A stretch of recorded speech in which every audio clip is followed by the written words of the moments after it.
الحمد للہ رب العالمین والصلاة والسلام علی سید المرسلین وعلی آلہ وصحبہ اجمعین ومن تبعہم بإحسان الی یوم الدین. اعوذ باللہ من الشیطان الرجیم. بسم اللہ الرحمن الرحیم. لیس کمثلہ شیء وہو السمیع البصیر. وقال تعالی هو اللہ الخالق البارئ المصور له الاسماء الحسنى یسبح له ما فی السماوات والارض وهو العزیز الحکیم. محترم حاضرین، بریق الجمان کے سلسلہ وار درس میں ہم لوگوں نے اس سے پہلے کے درس میں، جس کے اور اس درس کے درمیان 2 ہفتے کا ناغہ ہو گیا، اس سے پہلے والے درس میں اللہ تبارک و تعالیٰ کے اسماء و صفات کے ایمان کے ضمن میں یہ پڑھ رہے تھے کہ اسماء و صفات کی توحید کے سلسلے میں اہل سنت والجماعت کے چند متفق علیہ قاعدے جو اس باب میں بڑی اہمیت کے حامل ہیں، اور میں نے بیان کیا تھا کہ ان قواعد کا لحاظ نہ کرنے کی وجہ سے بہت سارے لوگ انحراف اور گمراہی کا شکار ہو گئے، اور اللہ تعالیٰ کے اسماء و صفات پر ایمان اور اس کی توحید کے سلسلے میں ایسی روش اختیار کی جس میں یا تو انکار کا پہلو آ گیا یا تشبیہ کا، اور دونوں ہی صورتوں میں آدمی کفر کی طرف چلا جاتا ہے. اس سلسلے میں جو پہلا قاعدہ ہم نے کسی قدر تفصیل سے پڑھا تھا وہ تھا القول فی الصفات کالقول فی الذات، کہ اللہ تبارک و تعالیٰ کی صفات کے بارے میں بات کرنا ایسے ہی ہے جیسے اللہ کی ذات کے بارے میں. چونکہ ایک وقفہ ہو چکا ہے اس لیے میں تھوڑا سا یاد دہانی کے طور پر اس کا اعادہ کر رہا ہوں کہ اللہ کی، اس کا مطلب یہ ہے کہ اللہ کی ذات کے سلسلے میں ہم جو قاعدے اور اصول ضابطے اختیار کریں گے وہی چیزیں، وہی ضابطے اور قاعدے اللہ تعالیٰ کی صفات کے بارے میں بھی اختیار کی جائیں گے. جب ہم یہ کہیں گے، مثلا جیسے یہ کہتے ہیں کہ اللہ تبارک و تعالیٰ کی ذات ہے، مخلوق بھی ہے، ان کی بھی ذاتیں ہیں، لیکن اللہ کی ذات مخلوق کی ذات کے مشابہ نہیں ہے، مخلوق اللہ کی ذات کے مشابہ نہیں ہے. اسی طریقے سے اللہ تبارک و تعالیٰ کے جیسے ذات کے بارے میں کہہ رہے ہیں تو صفات کے بارے میں کہیں گے صفات ہیں، مخلوق کی بھی صفات ہیں، لیکن اللہ کی مخلوق کے اور مخلوق کی اللہ کی صفات سے مشابہت، مماثلت نہیں رکھتی. ایسے ہی تمام قاعدے میں ہم کہیں گے کہ اللہ تبارک و تعالیٰ کی ذات کے متعلق جو بات کہی جا رہی ہے وہی اصول اور ضابطہ صفات کے بارے میں بھی اختیار کیا جائے گا. دوسرا قاعدہ، یہ میں نے صرف سرسری طور سے اس کی یاد دہانی کرائی، تفصیل گزر چکی. دوسرا قاعدہ جو ہے القاعدۃ الثانیہ القول فی بعض الصفات کالقول فی بعضها الآخر، کہ بعض صفات کے بارے میں قول یا بات چیت کرنا یہ بعض دوسری صفات کے سلسلے میں بات کرنے کی طرح ہے. یہ لفظی ترجمہ میں نے کیا. اس کا مطلب یہ ہے کہ اللہ تبارک و تعالیٰ کی جو صفات قرآن و حدیث میں ثابت ہیں ان میں ہم تفریق نہیں کر سکتے کہ کچھ صفات کے متعلق الگ اصول اور ضابطہ اختیار کریں اور کچھ دوسری صفات سے متعلق الگ اصول ضابطہ اختیار کریں. آگے جو صاحب کتاب نے وضاحت کی ہے اس سے معنی اور مفہوم واضح ہو جائے گا، اور انہوں نے اس ضمن میں کہا کہ اس قاعدے کے ذریعے سے ان لوگوں کا رد ہوتا ہے، رد کیا جاتا ہے جو اللہ تبارک و تعالیٰ کی قرآن و حدیث میں آنے والی بعض صفات کو تو مانتے ہیں، ثابت کرتے ہیں، اور بعض کی نفی اور انکار کر دیتے ہیں. جیسے وہ لوگ جو اللہ تبارک و تعالیٰ کی ان 7 صفات کو مانتے ہیں. میں نے بار بار تذکرہ کیا اس سے پہلے کہ اشعری مذہب کے لوگ، اور ہمارے یہاں جو ہمارے ارد گرد احناف پائے جاتے ہیں وہ کلاماً اشعری مذہب کے قائل ہیں، جیسا کہ خود ان کا اعتراف اور اظہار ہے. تو یہ کہہ رہے ہیں کہ جس طریقے سے وہ لوگ جو اللہ تعالیٰ کے لیے حیات، علم، قدرت، سمع، بصر، کلام اور ارادہ، یہ 7 صفات ہوئی. حیات، علم، قدرت، سمع، بصر، کلام اور ارادہ، یہ 7 صفات وہ لوگ مانتے ہیں. بقیہ جو اللہ کی دوسری صفات، اللہ تعالیٰ کا غضبناک ہونا، اللہ تبارک و تعالیٰ کے لیے صفت محبت کا ہونا، اللہ تبارک و تعالیٰ کی دوسری فعلی صفات محبت اور نفرت کرنا، ایسی تمام صفات کی وہ تعویل کرتے ہیں، اور اس کے بارے میں کہتے ہیں کہ یہ 7 صفات جو وہ مانتے ہیں، ان 7 صفات کو وہ صفات حقیقیہ کہتے ہیں. اس میں ان کے یہاں تفصیل ہے. اشاعرہ کہتے ہیں کہ جب ہم مانتے ہیں کہ اللہ ہے تو اللہ تبارک و تعالیٰ کے وجود سے اس کی حیات کا اس بات ہوا، اور جب وہ زندہ ہے تو سمع و بصر ہوگی، اور جب سمع و بصر ہے اور دنیا میں بہت ساری چیزیں ہو رہی ہیں اس کے ارادے سے، اس کے عمل کی سے، تو اس کو انہوں نے ارادے سے تعبیر کیا، اور کلام کو بھی اس سے جوڑ دیا، تو اسی میں قدرت بھی آ گئی، ارادہ بھی آ گیا۔ اب اس بنیاد پر وہ کہتے ہیں کہ یہ 7 صفات صفات حقیقیہ ہیں، اور انہی 7 صفات کا وہ اس بات کرتے ہیں۔ اور پھر اللہ تعالیٰ کی محبت، اس کی رضامندی، اس کے غضب، اس کی ناپسندیدگی، ان تمام صفات کو وہ مجازی قرار دیتے ہیں، یا پھر ان صفات کی تعویل کرتے ہوئے کہتے ہیں کہ ان صفات سے مراد اللہ کا ارادہ ہے۔ اللہ تعالیٰ غضبناک ہوتا ہے، مطلب کیا ہے؟ اللہ غصہ ہوتا ہے، جو قرآن و حدیث میں کہا گیا، تو اس کا کہتے ہیں کہ اللہ تبارک و تعالیٰ کسی انسان کے برے عمل کے رد عمل کا یا اس کے انتقام کا ارادہ کرتا ہے۔ اللہ کی صفت غضب نہیں ہے، غصہ ہونا اللہ کی صفت نہیں، یہ وہ کہتے ہیں، بلکہ ارادہ جو 7 صفات مانی نا، اس میں ایک ارادہ بھی ہے۔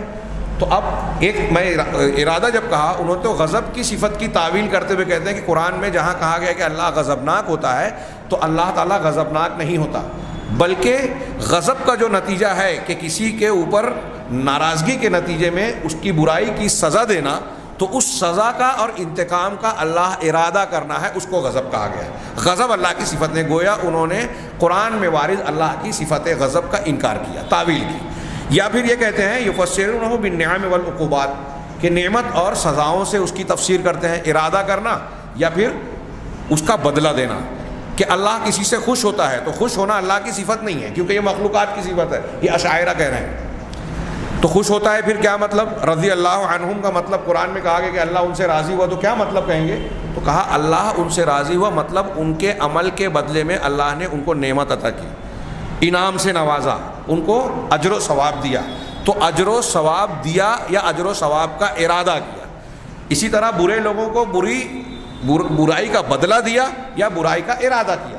یہ تعویل کر کے وہ اللہ کی ان صفات کا انکار کرتے ہیں یا اس کی تعویل فاسد کرتے ہیں۔ اگر وہ لوگ ایسا کہتے ہیں تو اب ان کے جواب میں یہ بہت ذہن میں اچھی طرح رہے، ذہن نشین رہے، کہ اشاعرہ اس طریقے سے اہل سنت والجماعت کے ایک واضح قرآن و حدیث سے ثابت شدہ موقف کے خلاف ہیں۔ اور یہ میں اس لیے اس کی تذکیر اور یاد دہانی کرا رہا ہوں کہ ہمارے یہاں ارد گرد میں جو لوگ اشعری مذہب کے قائل ہیں یا اس کو بیان کرتے ہیں، قبول کرتے ہیں، ہمارے پاس علماء نے بھی اسے بیان کر دیا بغیر سمجھے بوجھے کہ اللہ تعالیٰ کی 7 صفات ایسی ہیں کہ بقیہ تمام صفات اس کے اندر آ جاتی ہیں، یہ وہی 7 صفات ہیں، لیکن یہ صحیح نہیں ہے۔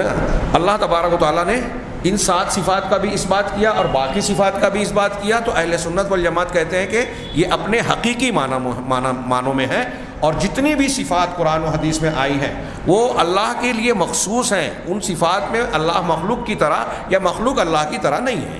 یہ صاف سیدھا موقف ہے۔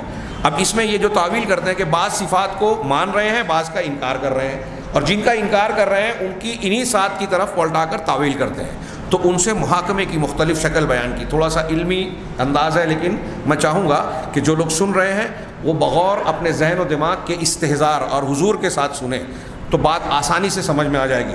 انہوں نے کہا کہ اگر ان لوگوں سے کہا جائے گا جو لوگ یہ 7 صفات مان رہے ہیں اور بقیہ کی تعویل کر رہے ہیں، یعنی بعض کو مانتے ہیں بعض کا انکار کر رہے ہیں، اور ہمارا جو قاعدہ ہے اہل سنت کا وہ کیا ہے کہ اللہ تبارک و تعالیٰ کی بعض صفات میں جو انداز اختیار کیا جائے گا دوسری میں بھی وہی انداز اختیار کیا جائے گا۔ صفات میں اس بات یا نفی کے سلسلے میں قاعدے کا فرق نہیں کیا جائے گا۔ تو کہا کہ ان لوگوں سے کہا جائے گا کہ تم لوگوں نے جن صفات کو مانا ہے، جن کا اس بات کیا ہے اس میں، اور جن کی نفی کی ہے، جن کا انکار کیا ہے، دونوں میں کوئی فرق نہیں ہے، بلکہ دونوں میں سے جن کو مانا ہے اور جن کو نہیں مانا، جن کو مانا ہے وہی قول نہ ماننے والی صفات کے بارے میں بھی اختیار کرے، دونوں میں کوئی فرق نہیں ہے۔ اب اگر تم یہ کہتے ہو کہ اللہ تعالیٰ کی حیات یعنی زندہ رہنا، اس کا علم والا ہونا کا، یہ اللہ مخلوق کی حیات اور ان کے علم کی طرح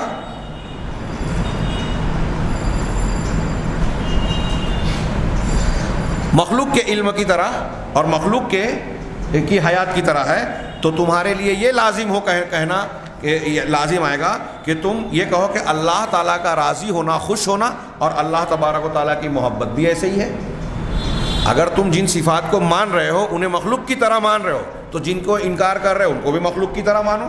اور اگر تم یہ کہتے ہو کہ اللہ کی حیات یعنی زندگی ہے، علم ہے، ارادہ ہے، لیکن ویسے ہے جیسے اللہ کے لائق ہے، اور مخلوق کی حیات، مخلوق کا علم اور مخلوق کے ارادہ ان کی طرح نہیں ہے۔ یعنی وہ یہ کہہ رہے ہیں کہ اللہ کا ارادہ، حیات، یہ 7 صفات مان رہے ہیں، ان 7 صفات کے بارے میں اگر تم یہ کہتے ہو، اشاعرہ سے مخاطب ہے، اگر تم یہ کہتے ہو کہ یہ اللہ کی جو یہ 7 صفات ہیں، یہ 7 صفات ویسی ہی ہیں جیسے اللہ کے لائق اور شایان شان ہیں، اللہ کی ان صفات میں مخلوق کو کسی قسم کی مشابہت حاصل نہیں ہے، مخلوق کی صفات حیات، ارادہ ہے، علم ہے، لیکن اللہ کی حیات ارادہ کی طرح نہیں ہے، دونوں میں فرق ہے۔ اگر تم یہ کہتے ہو تو تمہارے لیے لازم ہے کہ تم یہی بات اللہ تبارک و تعالیٰ کے رضا، محبت اور دوسری صفات جو قرآن و حدیث میں ثابت ہے ان کے بارے میں بھی یہی کہو کہ اللہ خوش ہوتا ہے، مخلوق بھی خوش ہوتے ہیں، لیکن اللہ کا خوش ہونا اور مخلوق کا خوش ہونا ایک جیسا نہیں۔ اللہ ناراض ہوتا ہے، مخلوق کے اندر بھی ناراضگی کی صفت پائی جاتی ہے، لیکن مخلوق کی ناراضگی اللہ کی طرح نہیں ہے، اللہ کی ناراضگی مخلوق کی طرح نہیں ہے۔ جب تم حیات اور علم اور ارادے میں 7 صفات کے بارے میں یہ کہہ رہے ہو کہ یہ 7 صفات اللہ کی ہیں، لیکن اس کے اللہ کی شان اور خصوصیت کے مطابق ہے، مخلوق کی طرح نہیں، تو یہی بات مخلوق کے بارے میں کہو، دوسری صفات کے بارے میں کہو کہ دوسری صفات بھی قرآن نے ثابت کی ہیں تو ہم اسے مانتے ہیں، حدیثوں میں وارد ہوئی ہیں تو ہم اس کو تسلیم کرتے ہیں، ایمان رکھتے ہیں، اور ان میں اور مخلوق کی صفات میں کوئی فرق نہیں ہے۔ اب اگر تم یہ کہتے ہو کہ اللہ تعالیٰ کے لیے اگر ہم غضب کہتے ہیں کہ اللہ غضبناک ہوتا ہے، ناراض ہوتا ہے، تو غضب کو کہتے ہیں غلیان دم القلب لطلب الانتقام، کہ انتقام کے لینے کے لیے دل کے خون کا جوش مارنا۔ ایک آدمی جب غصے میں آتا ہے، انسان اور مخلوق، تو مخلوق کے غصہ کیا ہوتا ہے کہ اس کا خون جوش مارتا ہے انتقامی جذبے کے تحت۔ تو یہ انہوں نے کہا کہ اگر اشاعرہ کہتے ہیں کہ تم اللہ تعالیٰ کے لیے غضب کی صفت کہنا چاہ رہے ہو، اور غضب تو انسان کے اندر جب ہوتا ہے تو اس کے اندر خون جوش مارتا ہے، تو کیا تم اللہ کے بارے میں بھی ایسے ہی کہو گے؟ تو اس کے جواب میں ان سے کہا جائے گا کہ تم کہتے ہو کہ اللہ تعالیٰ کے لیے ارادے کی صفت ہے، تو ارادہ کہتے ہیں کہ نفس کا کسی فائدے کے حصول کی طرف مائل ہونا یا کسی نقصان سے بچنے کی طرف مائل ہونا، دل کے میلان کو ارادہ کہا جاتا ہے کہ فلاں چیز کو ہم چاہتے ہیں کہ یہ فائدہ ہمیں مل جائے یا اس نقصان سے بچ جائیں، یہی ہمارا ارادہ ہوتا ہے۔ تو اب انسان کا ارادہ اس طرح ہے، اور کیا یہی ارادہ تم اللہ کے لیے کہتے ہو؟ تو جواب میں وہ کہیں گے کہ نہیں نہیں، یہ تو مخلوق کا ارادہ ہے، نفس کا میلان، کسی چیز کی طرف مائل ہونا فائدے کے حصول یا نقصان سے بچاؤ کی خاطر، یہ انسان کا ارادہ ہے اور اللہ کا ارادہ الگ ہے۔ تو اس کے جواب میں ہم یہ کہیں گے کہ تم نے جو غضب کی تعریف کی کہ انتقامی جذبے کے تحت خون کا جوش مارنا، دل کے خون کا جوش مارنا، یہ انسان کا غضب ہے، یہ اللہ کا غضب نہیں ہے۔ انسان کے غضب میں اور اللہ کے غضب میں کوئی مماثلت نہیں ہے، جیسے تم یہ کہہ رہے ہو کہ انسان کے ارادے میں اور اللہ کے ارادے میں کوئی فرق نہیں ہے۔ پھر اسی طریقے سے تمہارے لیے ضروری ہے کہ اللہ کے کلام، اللہ کے سننے، اللہ کے دیکھنے، اللہ کے علم اور اللہ کی قدرت میں بھی تمہارے لیے لازم آتا ہے، یہی بات لازم آتی ہے کہ یہ چیزیں بھی تو انسان کے اندر ہے، اور انسان کی اپنی خصوصی صفات اور کیفیت اور نوعیت ہوتی ہے، ان کیفیات اور نوعیات سے اللہ تعالیٰ کی ذات پاک اور پرے ہے، بلند و بالا ہے۔ تو ان سے کہا جائے گا کہ ان نفیت عن غضبہ تعالی و محبتہ و رضاہ و نحوہ، اگر تم نے اللہ تبارک و تعالیٰ کے غضب، اس کی محبت، اس کی رضامندی کی نفی کی ہے، اللہ تعالیٰ کی ان صفات کے اور ایسی اور بھی بہت ساری صفات جو قرآن و حدیث میں آئی ہے، تم اس کو کہتے ہو کہ یہ اللہ کے لیے نہیں ہے۔ ہاں، تو کیوں نہیں ہے؟ اس لیے کہ وہ مخلوقین کی، مخلوقات کی خصوصیات میں سے ہے، تو یہ بات حق ہے۔ ہمارا غصہ ہونا، ہمارا خوش ہونا جو مخلوق کا ہے، آپ کا اور میرا یا دنیا کے کسی بھی انسان کا، جانور کا، کہ خوشی، ناراضگی، غصہ، نرمی، محبت، یہ مخلوق کی خصوصیت ہے، اللہ کی نہیں ہے۔ یہ جو تم کہہ رہے ہو یہ بات صحیح ہے، لیکن جو اسی طریقے سے جو سمع، بصر اور کلام اور تمام دوسری صفات ہیں، وہاں بھی یہی بات ہم کہیں گے کہ جو صفات قرآن و حدیث نے مخلوق کی بیان کی ہے وہ مخلوق کی خصوصیت ہے، اللہ تبارک و تعالیٰ کی صفات کا اس سے کوئی تعلق یا مشابہت والا معاملہ بالکل نہیں ہے۔ آپ کس اعتبار سے، کون سی بنیاد پہ یہ فرق کرتے ہو کہ یہ 7 صفات ہم مانتے ہیں اور بقیہ کو اس لیے نہیں مانتے ہیں کہ ان کو ماننے سے اللہ کی مخلوقین سے مشابہت لازم آتی ہے. تو تم جو 7 مان رہے ہو اس کے ماننے سے بھی تو یہی بات لازم آتی ہے. لہٰذا جو 7 کے بارے میں تم کہتے ہو کہ یہ 7 صفات ہیں اور یہ اللہ کی یہ صفات مخلوقین کی صفات کی طرح نہیں ہے اور باقی مخلوقین کی صفات اللہ کی طرح نہیں ہے، یہی بات تم ان صفات کے بارے میں بھی کہو جو قرآن و حدیث میں آئی ہیں اور تم اس کا انکار کر رہے ہو. بالکل صاف اور سیدھا سا قول ہے.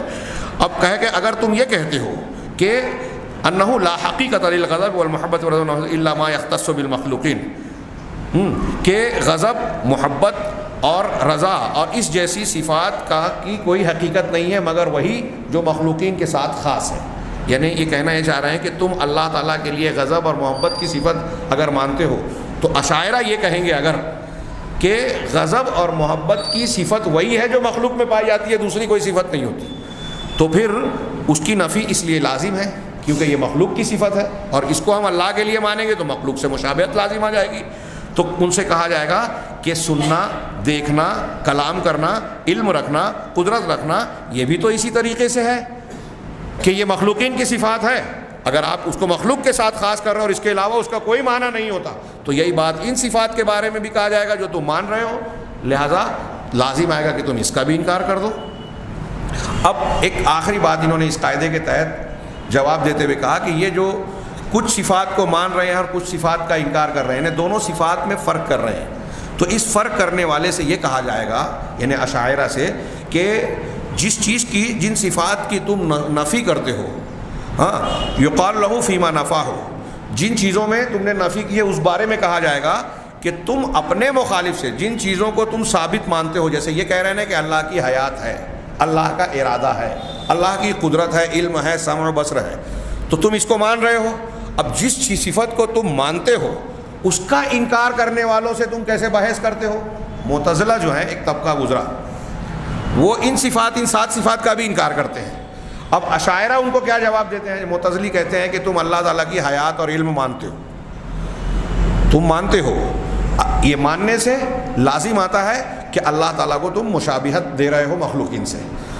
تو یہ اشعری معتزلیوں کو جواب دیتے ہیں کہ نہیں، اللہ تعالیٰ کو جب ہم زندہ مان رہے ہیں، حیات مان رہے ہیں اللہ کی صفت کو، علم کی صفت کو مان رہے ہیں، ارادے کی، کلام کی صفت کو مان رہے ہیں، سمع بصر کی صفت کو مان رہے ہیں، تو یہ صفات جو اللہ کی ہے وہ اللہ کے لیے خاص ہے، مخلوق اس کے مشابہ نہیں ہے. اور مخلوق کی جو یہ صفات ہیں وہ مخلوق کے ساتھ خاص ہے، اللہ اس کے مشابہ نہیں ہے. یہ اشاعرہ معتزلہ سے کہتے ہیں ان صفات کے بارے میں جس کو مانتے ہیں. تو اس کے جواب میں ہم ان سے کہیں گے کہ تم جس طرح معتزلیوں کو اپنی مانی جانے والی صفات کے سلسلے میں کہتے ہو، وہی بات تم جو صفات کا انکار کر رہے ہو اور قرآن و حدیث میں آئی ہیں ان کے بارے میں بھی وہی موقف اختیار کرو کہ اللہ تعالیٰ کے لیے غضب کا اس بات قرآن و حدیث میں ہے، محبت کا اس بات قرآن و حدیث میں ہے، اس طرح کی اور بھی بہت ساری صفات کا اس بات موجود ہے. لہٰذا تم یہاں بھی یہی کہو کہ اللہ تعالیٰ کے لیے غضب اور محبت کی صفات ثابت ہے اور وہ مخلوق کی طرح نہیں ہے، اور مخلوق کے لیے غضب، قوت، اس بات وہ دوسری صفات ثابت ہے، وہ اللہ کی طرح نہیں ہے.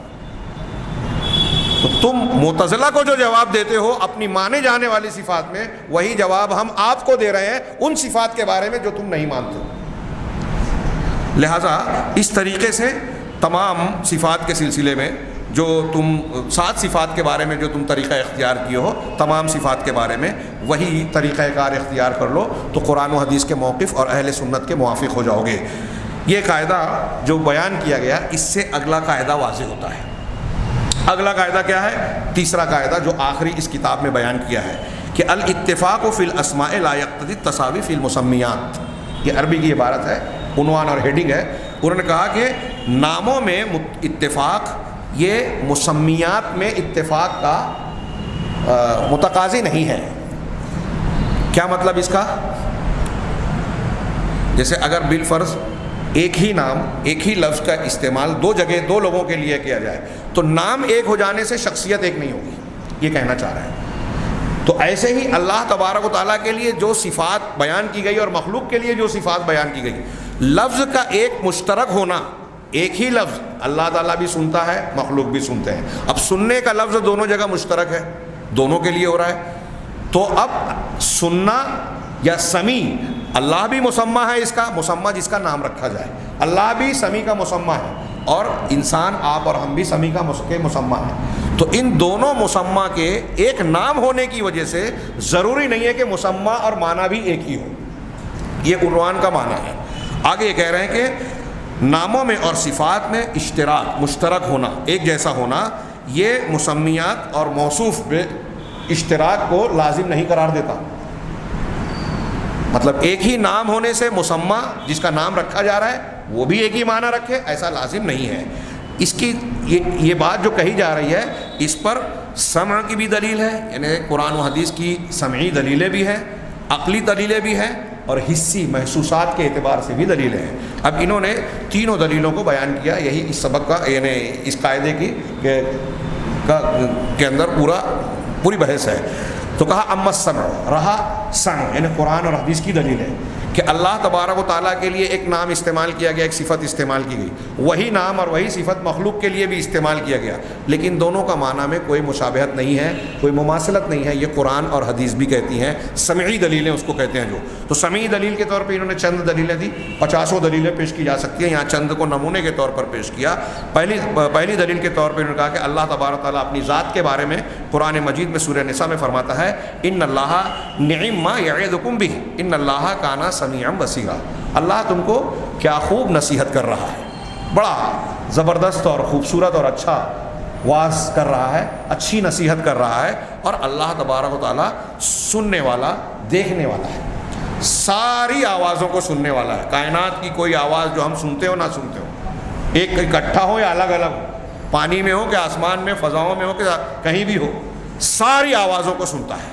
اور ساری چیزوں کو جو مرئیات ہے، دیکھی جانے والی چیز ہے، وہ چاہے ہم خوردبین اور دوربین سے دیکھتے ہوں، اللہ تبارک و تعالیٰ بیک وقت کائنات کی تمام موجودات کو دیکھنے والا ہے.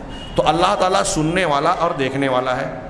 اور اللہ تعالیٰ نے انسان کے بارے میں فرمایا انا خلقنا الانسان من نطفۃ امشاج نبتلیہ فجعلناہ سمیعا بصیرا، کہ ہم نے انسان کو، یہ سورہ دہر کی آیت ہے پہلی، اور سورۃ الانسان بھی کہتے ہیں اس کو، کہ ہم نے انسان کو ملے جلے نطفے سے پیدا کیا. مخلوط، مرد کا نطفہ اور عورت کا نطفہ، ملے جلے نطفے سے پیدا کیا. فنبتلی ہے جس کو ہم الٹتے پلٹتے رہتے ہیں، ایک ہی جگہ نہیں رہتا، الگ الگ مراحل میں.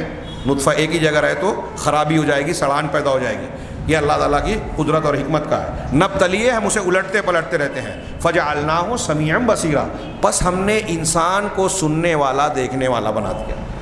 پہلی آیت جو سورہ نساء کی ہے اس میں اللہ کو سمیعا بصیرا کہا گیا، اور یہاں دوسری آیت جو سورہ دہر کی ہے اس میں آیت میں بتایا کہ اللہ تعالیٰ نے ہی اپنے کلام میں انسان کو سمیع اور بصیر، سننے والا، دیکھنے والا کہا.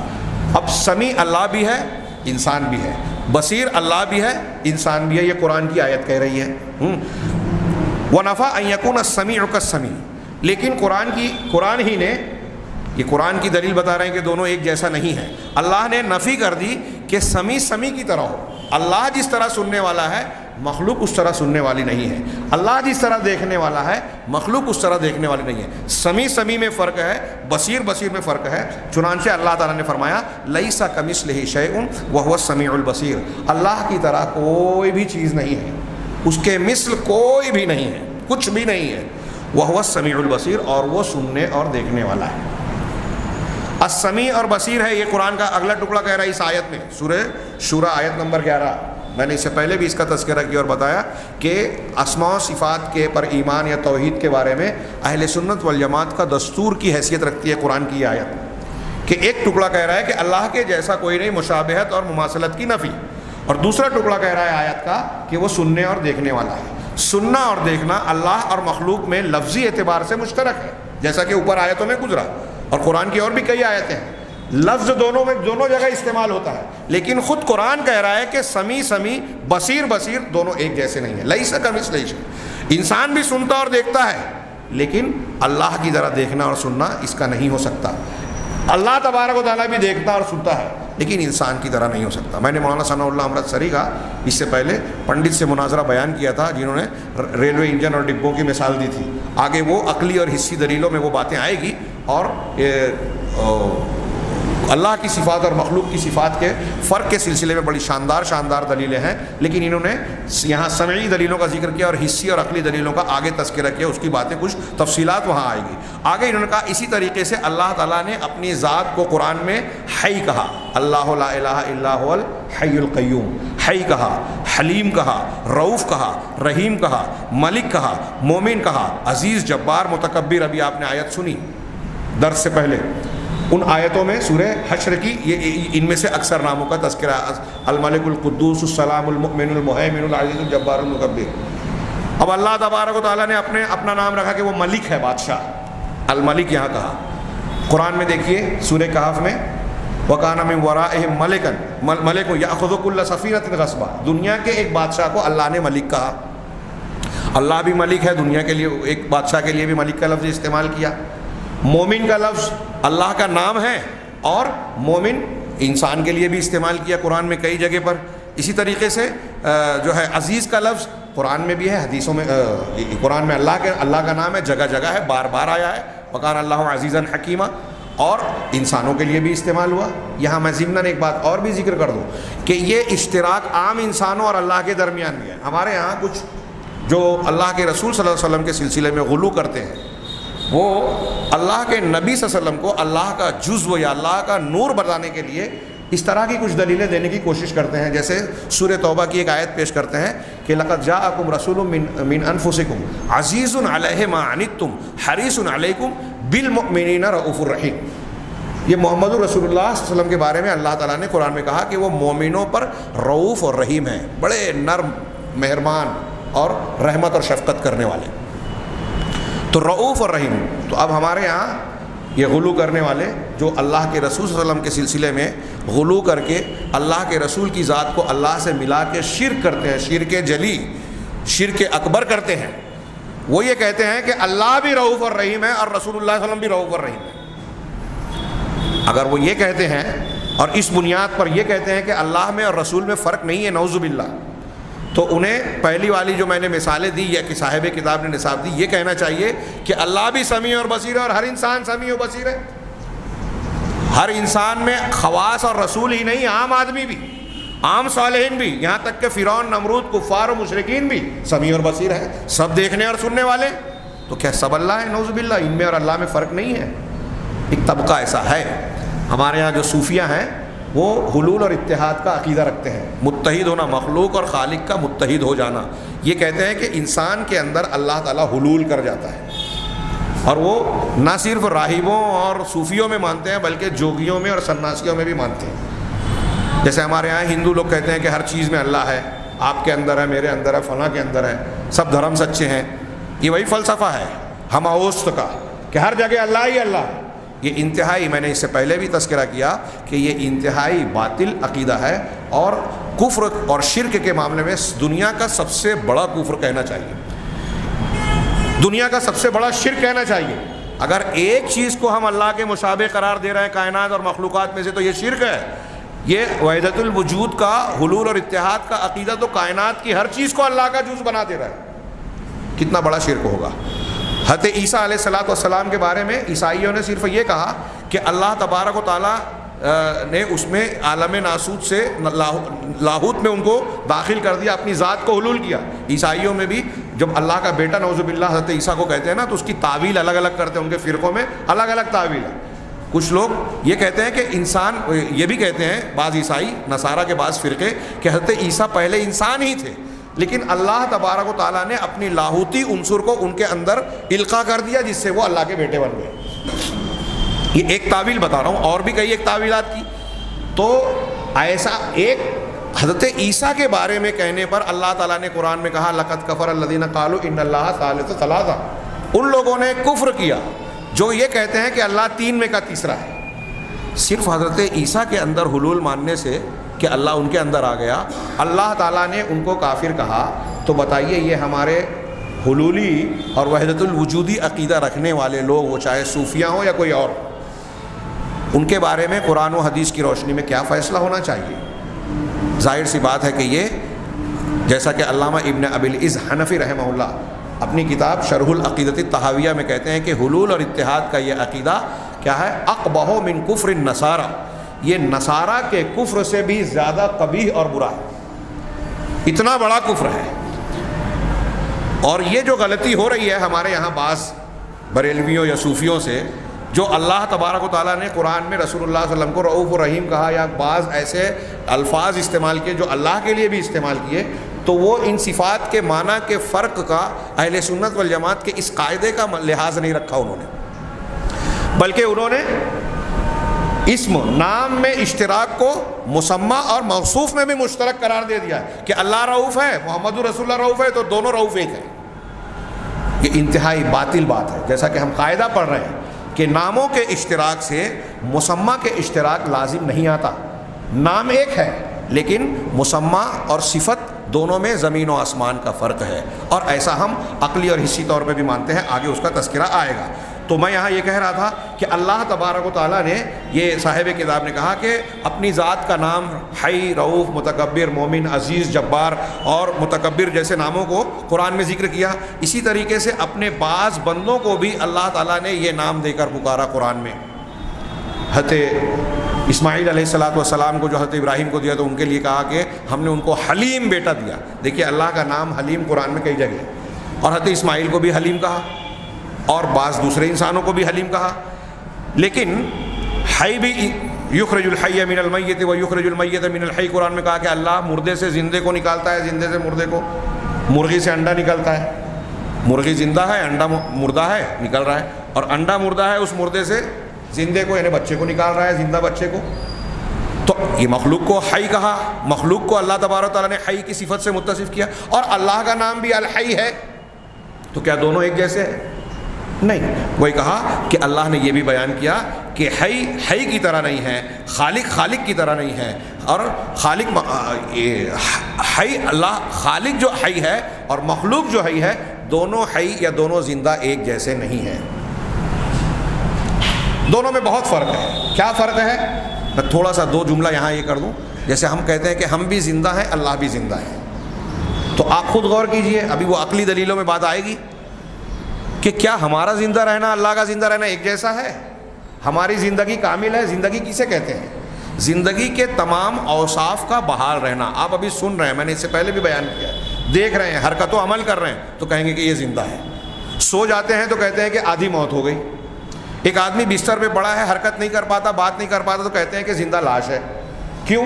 اس لیے کہ سانسیں چل رہی ہے، اس لیے زندہ ہے، لیکن حرکت و عمل نہیں کر سکتا، اس لیے مردے کے جیسا ہے۔ مطلب یہ ہوا کہ زندگی عبارت ہے حرکت و عمل اور زندگی کی صفات سے۔ اگر ایک آدمی کے اندر زندگی کی صفات نہیں ہے تو اس کی زندگی میں کمی اور نقص ہے۔ سو جانے کی حالت میں، غفلت کی حالت میں، بے ہوش ہو جانے کی حالت میں، مر جانے کی حالت میں زندگی میں کمی یا زندگی کی ضد واقع ہو جاتی ہے۔ اب اللہ تبارک و تعالیٰ کی زندگی کو دیکھیے، کیا اللہ تعالیٰ کو نیند آتی ہے، اونگ آتی ہے، کسی قسم کی غفلت آتی ہے؟ کسی ایک طرف توجہ دینے سے دوسری طرف وہ معاملہ بے توجہی کا ہوتا ہے؟ کوئی چیز اللہ بھولتا ہے؟ اللہ تبارک و تعالیٰ کو کسی کام کے کرنے میں کوئی نقص، خامی یا عدم قدرت یا عاجزی کا دخل ہوتا ہے؟ نہیں ہوتا۔ زندگی کے کسی بھی معاملے میں اللہ کے اندر کوئی کمی نہیں ہوتی، اونگ بھی نہیں آتی، نیند تو دور کی بات ہے، موت آنے کا تو سوال ہی نہیں۔ ہمیں موت آتی ہے اور موت آئے گی، دنیا میں جتنے زندہ ہیں سب کو مرنا ہے، اللہ مرتا نہیں۔ ہم پہلے نہیں تھے، پیدا ہونے سے پہلے ہم نہیں تھے، ہاں ابھی پیدا ہو گئے، مر جائیں گے۔ انبیاء رسول پیدا ہوئے، پیدا ہونے سے پہلے وہ بھی نہیں تھے، آج ان کی وفات ہو چکی ہے۔ اللہ تبارک و تعالیٰ کی ذات ایسی ہے کہ ہمیشہ سے ہے، ہمیشہ سے زندہ ہے، ہمیشہ زندہ رہے گا۔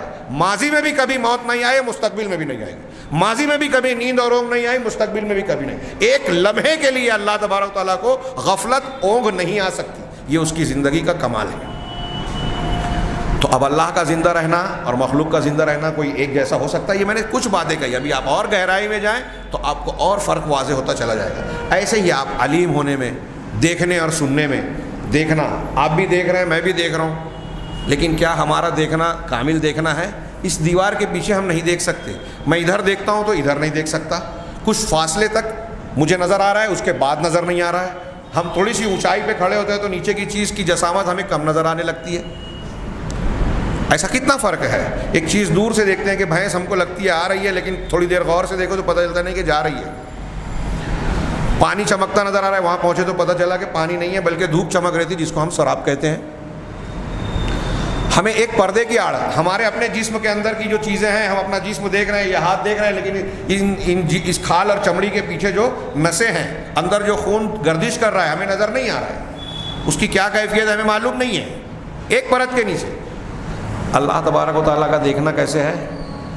اچھا میں ادھر دیکھ رہا ہوں تو ادھر نہیں دیکھ رہا ہوں، اللہ تعالیٰ پوری کائنات میں سمندر ہو، پہاڑ ہو، دریا ہو، آسمان ہو، زمین ہو، ہم ہوں، ہمارے بالوں کی جڑیں ہوں، ہم درختوں کی جڑیں ہوں، ہمارے دل ہوں، ہمارے خون کے ذرات ہوں، ہواؤں میں پھیلے ہوئے ذرات ہوں، ہر چیز کو ہر لمحہ دیکھ رہا ہے۔ ایک چیز بھی، ایک ذرہ برابر چیز بھی ایک لمحے کے لیے اللہ کے دیکھنے سے، اللہ کی نگاہ سے پل بھر کے لیے غائب نہیں ہوتی۔ لا يعزب عنہ مثقال ذرۃ فی السماوات ولا فی الارض، قرآن نے کہا کہ اللہ کے ذات سے ایک ذرہ بھی، مثقال ذرہ، ذرہ برابر چیز بھی آسمانوں اور زمین میں غائب نہیں ہوتی، اوجھل نہیں ہوتی۔ تو اللہ کا دیکھنا ہمارا دیکھنا ایک جیسا ہے۔ پھر ہم دیکھ رہے ہیں اللہ کے دکھانے سے، ہم زندہ ہیں اللہ کے زندہ رکھنے سے، جلانے سے۔ اللہ دیکھ رہا ہے خود سے، اس کو کسی نے دکھایا نہیں۔ اللہ زندہ ہے خود سے، اس کو کوئی زندگی دینے والا نہیں۔ یہ ایک بڑا بنیادی فرق ہے۔ تو یہ قرآن نے بیان کیا، یہ عقلی بات ہے جو آگے آنے والی ہے، لیکن میں یہاں تھوڑی سی وضاحت کے طور پہ میں نے عرض کر دیا کہ اللہ تبارک و تعالیٰ نے یہ تو علیم اور ان صفات یا ناموں کا ذکر قرآن و حدیث میں کیا کہ اللہ کے لیے بھی ہے، مخلوق کے لیے ہے، لیکن یہ بھی واضح کر دیا کہ اللہ کا علیم ہونا، مخلوق کا علیم ہونا، اللہ کا حی ہونا، مخلوق کا حی ہونا، اللہ کا عزیز ہونا، مخلوق کا عزیز ہونا، اللہ کا قوی یا قوت والا ہونا، مخلوق کا قوت ہونے والا، دونوں میں مشابہت کوئی بھی نہیں ہے۔ ہاں، جیسے اللہ تبارک و تعالیٰ نے اپنی ذات کے لیے علم کا اثبات کیا اور انسان کو بھی علم کی صفت سے متصف کیا۔ اللہ نے اپنی ذات کے بارے میں کہا، یہ قرآن کی ایک آیت انہوں نے ذکر کی، علم اللہ انکم ستذکرونہن ولکن لا تواعدوہن سرا الا ان تقولوا قولا معروفا۔ ایک عورت جو عدت گزار رہی ہے، جس کا شوہر کا انتقال ہو گیا ہے، 4 مہینہ 10 دن کی عدت گزار رہی ہے، اگر آپ اس کو نکاح کا پیغام دینا چاہتے ہو، دل میں یہ ارادہ ہے، تو اللہ نے ایک مخصوص حالات میں اس سلسلے میں کہا کہ اللہ کو یہ بات معلوم ہے کہ تم عنقریب ان سے ذکر کرو گے، انہیں پیغام دو گے، ہاں، لیکن ان سے چوری چپکے سے معاملہ طے نہ کرو کہ چپکے سے چٹھی لکھ رہے ہو، موبائل پہ اکیلے میں جو ہے پیغام دے رہے ہو کسی عورت سے نکاح کا پیغام، نہیں، الا ان تقولوا قولا معروفا، ہاں نہیں، مگر یہ کہ تم معروف طریقے سے اچھے انداز میں پیغام بھیجو، اچھی بات کہو۔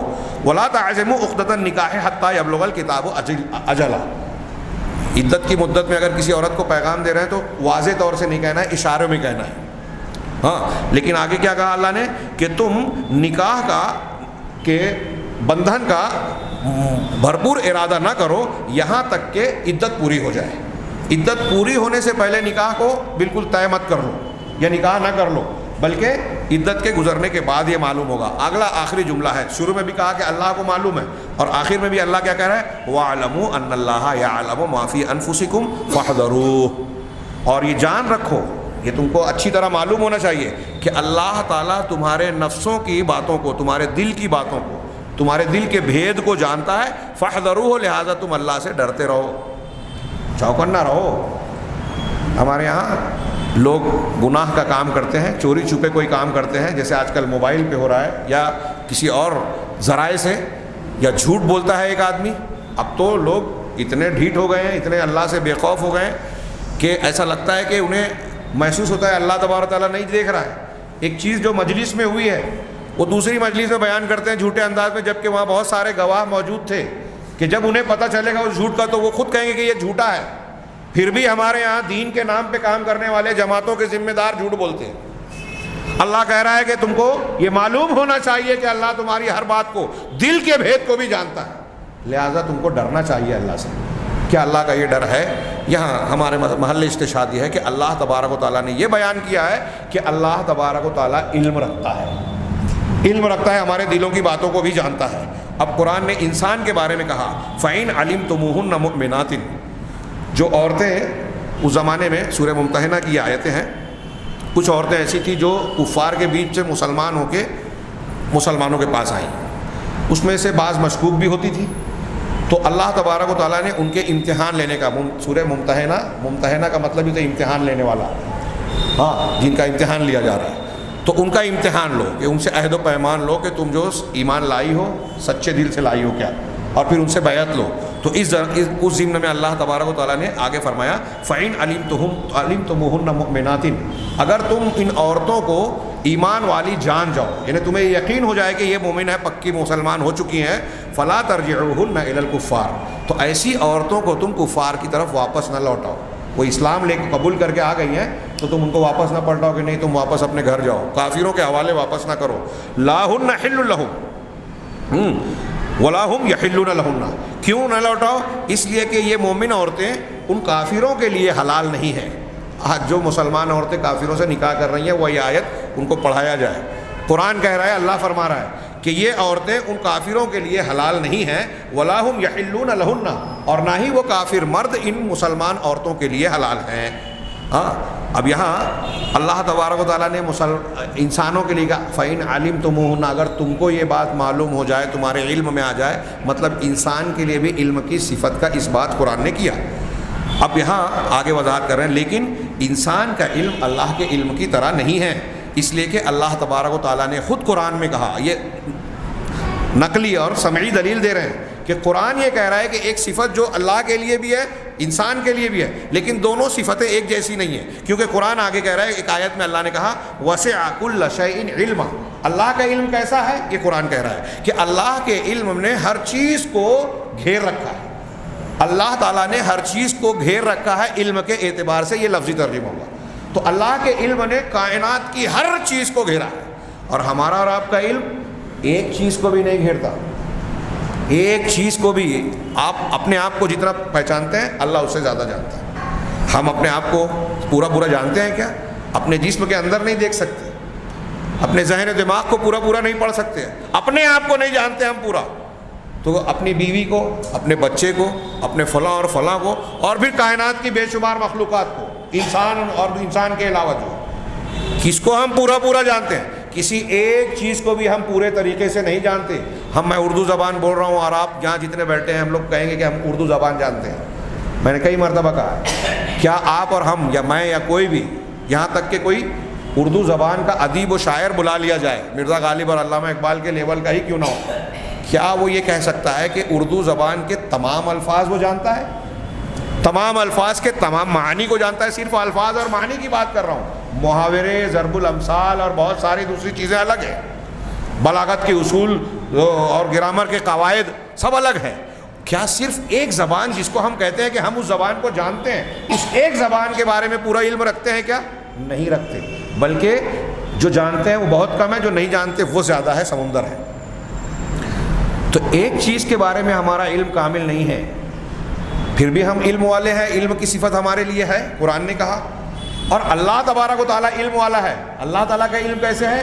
کائنات کی کوئی ایک ذرہ برابر، بال برابر چیز بھی، بال کا کروڑواں حصہ بھی اللہ کے علم سے باہر نہیں ہے۔ ہر چیز کو اللہ تبارک و تعالیٰ کے علم نے گھیر رکھا ہے، دلوں کے بھید کو بھی جانتا ہے، اور زمین میں یا کسی چھپی سے چھپی چیز میں کوئی چیز چھپی ہوئی ہو، مخفی ہو، اللہ تبارک و تعالیٰ اس کو بھی جانتا ہے، اور اس کو جانتا ہی نہیں ہے، اس پر پوری قدرت رکھتا ہے۔ کیا وہ حضرت لقمان علیہ السلام نے جو بیٹے سے نصیحت کی تھی، ان تکم مثقال حبۃ من خردل فتکن فی صخرۃ یأتی بہا اللہ، اگر مثقال ایک دانے بیج کے برابر بھی کوئی عمل ہوگا، برائی یا اچھائی، اور ایک صخرہ یعنی کسی پہاڑی اور کیا بولتے ہیں چٹان کے اندر ہو، وہ اللہ اس کو بھی لے آئے گا۔ وہ صرف جانتا ہی نہیں ہے، قدرت بھی رکھتا ہے اس پر پوری کی پوری۔ تو اللہ کا علم، قرآن کی یہ آیت کہہ رہی ہے، دو آیتیں نقل کی صاحب کتاب نے، بڑا پیارا انداز ہے سمجھانے کا۔ اوپر جو مثال دی، ایک آیت نقل کی کہ اللہ تعالیٰ نے علم کی صفت دی، اللہ اپنے بارے میں علم کی صفت کا اس بات کیا۔ دوسری آیت میں کہا کہ انسان کے لیے علم کی صفت کا اس بات کیا۔ اللہ تعالیٰ نے اپنے آپ کو سمیع اور بصیر کہا، مخلوق کو بھی سمیع اور بصیر کہا، اور پھر ایک آیت پیش کی کہ اللہ کہہ رہا ہے کہ سمیع و بصیر ایک جیسے نہیں ہیں۔ یہاں دو آیتیں نقل کی، ایک آیت میں اللہ کے لیے علم کی صفت کا اس بات ہے، ایک آیت میں مخلوق کے لیے علم کی صفت کا اس بات ہے، اور پھر تیسری آیت انہوں نے پیش کی کہ اللہ تعالیٰ کا علم ہر چیز کو گھیرے ہوئے ہے۔ اس سے آیت سے فرق ہو جاتا ہے کہ اللہ کے علم اور مخلوق کے علم میں کوئی مماثلت اور مشابہت نہیں ہے۔ اسی طرح ایک آیت اور پیش کی انہوں نے کہ ان اللہ لا یخفی علیہ شیء فی الارض ولا فی السماء، کہ اللہ کی ذات وہ ہے جس پر کوئی چیز آسمان میں ہو یا زمین میں کوئی چیز مخفی نہیں ہے۔ اور ہمارے اور آپ پر دنیا کے جو جتنے بھی علم والے ہیں، بڑے سے بڑے ڈگری والے، علم والے، سب کا علم ملا لے تو کسی کے بارے میں یہ نہیں کہا جا سکتا کہ اس پر کوئی چیز مخفی نہیں ہے۔ ہم پر بہت ساری چیزیں مخفی ہے، ہم بہت سی چیزوں کو نہیں جانتے، بلکہ جو جانتے ہیں وہ ایک قطرہ بھی نہیں ہے، جو نہیں جانتے وہ کئی سمندر ہے۔ تو اللہ کے علم کو فرق کرنے والی یہ آیت کہ اللہ پر کوئی چیز آسمان اور زمین میں مخفی نہیں ہے۔ اسی طرح اللہ تعالیٰ نے انسان کے علم کے بارے میں کیا کہا؟ یہ اللہ کے علم کے بارے میں ہے کہ کوئی چیز اس پہ مخفی نہیں ہے، اور انسان کے بارے میں اللہ نے کہا وَمَا أُوتِيتُم مِّنَ الْعِلْمِ إِلَّا قَلِيلًا، سورہ بنی اسرائیل میں جہاں روح کے بارے میں سوال ہے کہ تم کو جو علم دیا گیا ہے وہ بہت تھوڑا ہے۔ وَمَا أُوتِيتُم مِّنَ الْعِلْمِ، تم کو علم نہیں دیا گیا ہے علم میں سے إِلَّا قَلِيلًا، مگر بہت تھوڑا، یعنی انسان کو جو بھی علم ملا ہے بہت کم ہے، بہت معمولی ہے۔ تو اس سے فرق ہوا کہ اللہ بھی علم والا ہے، مخلوق بھی علم والے ہیں، لیکن دونوں علم والے ہونے میں نام ایک ہے۔ علم ہونا، علیم ہونا یا عالم ہونا، یہ لفظ ایک ہے لیکن معنی ایک نہیں ہے۔ اللہ کے لیے اس کا خاص معنی، مخلوق کے لیے اس کا خاص معنی۔ اسی طریقے سے اللہ تبارک و تعالیٰ نے اپنی ذات کو قوت سے متصف کیا کہ اللہ قوت والا ہے۔ اللہ کے لیے ارادہ ہے، یرید اللہ بکم اليسر، اللہ تمہارے ساتھ آسانی چاہتا ہے، مطلب اللہ ارادہ رکھتا ہے، ارادے کی صفت اللہ کے لیے ہے۔ والمحبہ، ان اللہ یحب کذا، اللہ تعالیٰ محسنین کو پسند کرتا ہے، محسنین سے محبت رکھتا ہے، متقیوں کو پسند کرتا ہے، تو اللہ کے لیے صفت محبت ہوئی۔ اسی طرح رضامندی کی، رضی اللہ عنہم ورضوا عنہ میں اللہ کے لیے صفت رضا کا بھی استعمال ہے۔ مقت کا، کبر عند اللہ مقتا، مقتا یعنی ناراض ہونا، غضبناک ہونا، ندا دینا، اللہ نے پکارا حضرت موسیٰ کو۔ اسی طریقے سے مناجات یعنی بات چیت کرنا، سرگوشی کرنا مناجات کا معنی ہوتا ہے۔ تکلیم یعنی کلام کرنا، بات چیت کرنا۔ تعلیم یعنی علم سکھانا۔ استوا یعنی مستوی ہونا، قائم ہونا، بلند ہونا۔ بسط الیدین، ہاتھوں کو پھیلانا، دونوں ہاتھوں کو پھیلانا۔ اعطاء اور عطا کرنا۔ ایسی اور بھی بہت ساری صفات ہیں جو قرآن میں اور حدیثوں میں بیان کی گئی ہیں اللہ کے بارے میں۔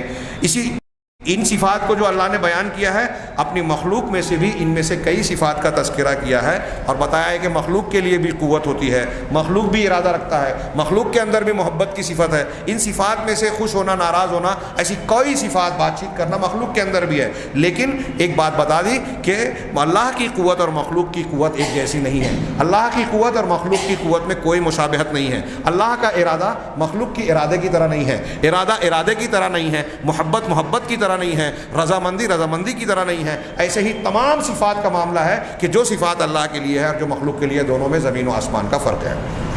یہ انہوں نے نقلی دلیل پیش کی ہے۔ انسان، خالق اور مخلوق کے درمیان ایک لفظ مشترک لفظ کے اندر فرق کے بیان کرنے کے لیے آگے عقلی اور حسی دلیلیں بھی بیان کی گئی ہیں اور بہت پیاری دلیلیں ہیں۔ میں چاہتا ہوں کہ اس کو اچھے سے مثالوں کو بیان کر کے سنا اور سمجھا جائے، اس لیے آج کے درس کو یہاں ہم اختتام پذیر کرتے ہیں۔